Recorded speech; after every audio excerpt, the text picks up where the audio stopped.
Elias, you brought up earlier really an excellent point, and maybe segueing to our last key section, really on the issue of support, infections, and all other aspects. I mean, we've had a good discussion regarding how there's been significant effort and hopefully advance in terms of how we target the leukemia clone. We know that there are several really key things that I've observed in my career. One, therapies, patients have to be able to take the therapy. That if they're really not able to tolerate what's a very complicated course of therapy, then really their outcomes are tremendously compromised. The patient who everyone is focused on the transplant, but doesn't make it to the transplant because they develop an aspergillus pneumonia or some other catastrophic event. I recall early in my career, I had a patient with APL that again was told they had the good risk leukemia, by one of the residents, ended up dying of mucormycosis, along the course. So clearly, there's a lot of other factors. So why don't we break down a little bit of that supportive care discussion in terms of, what really are best practices in terms of trying to prevent infections as well as other aspects of support. Rami, why don't you start us out in terms of, you got your standard leukemia patient at Moffitt, who's in there. What is your guys' approach to really their supportive care? Right. So I think you bring an excellent point, and I think that's what I end most of the time teaching the residents and fellows on service when you are attending on the leukemia service. So I think there are things we alluded early on, like the APL is a great example. Those are patients that accepted to do well, but there is always that 10 to 15% mortality. And if you look at that mortality, that's always the setting of the induction, either infection or bleeding.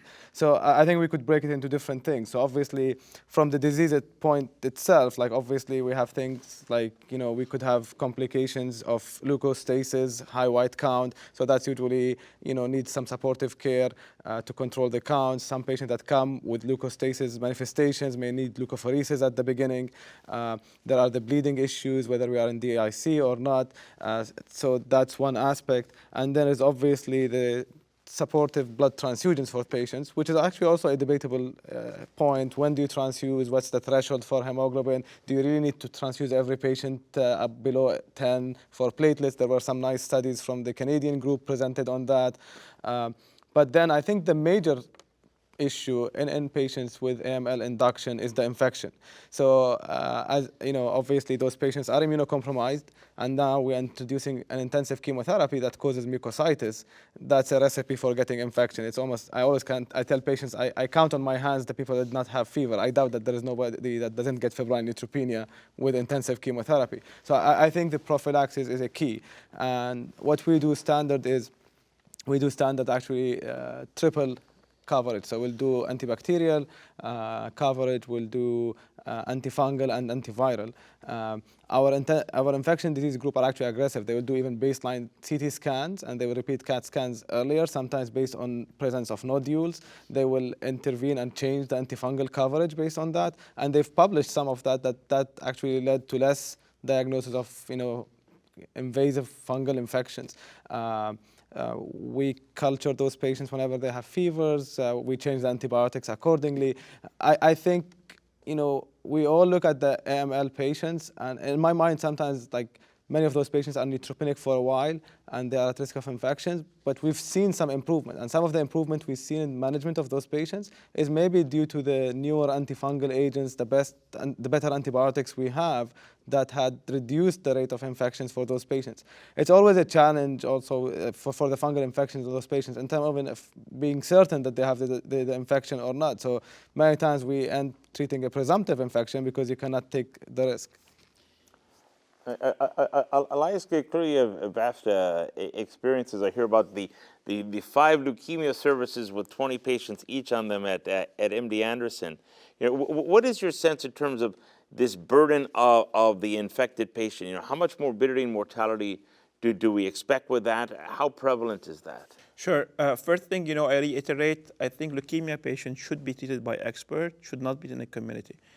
Because it makes a difference. Tuning of minor things, supportive care makes huge difference. For example, I give an example. I had a patient, I had a call because of APL, and he's being given atro nonstop, and the guy had the white lungs. And all what you have to do is stopping the treatment for a few days and let him recover. We brought him to Anderson. He went to the ICU. He recovered, came back to our floor, and he's cured now. But tuning things is really important. Now, in AML, we mentioned the hidden life of cancer. The immune system is compromised. Even if you have somebody coming with AML today, the neutrophils are dysfunctional. And we know from MDS background, even if you have ANC of 1,000, it doesn't mean they have a good immune system. And therefore, we're being very aggressive in antibiotic and antifungal therapy. We have an environment where you have mold, yeast, which one you pick first, and then you have a decision to make, the label, off-label, because some azoles, they have a preventive use label, some other they don't. We know the financial burden for this treatment. We know they're getting acute leukemias, they have mucositis, they cannot absorb. You give azoles, you check the level, you give other families, but you need to be very aggressive.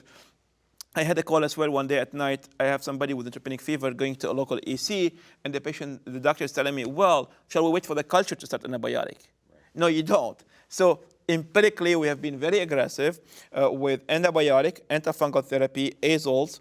And one more thing important with the azoles and others, when we give these ABT-199, new agents, IDH2 inhibitors, there's a lot of interaction, QT prolongation. You give antibiotic, you give TKI, you give something else. The FDA is very cautious about telemetry, QT prolongation, so being very careful. Imagery, as Rami mentioned, CT scans. There's data from NIC from Arkansas published on PET scan.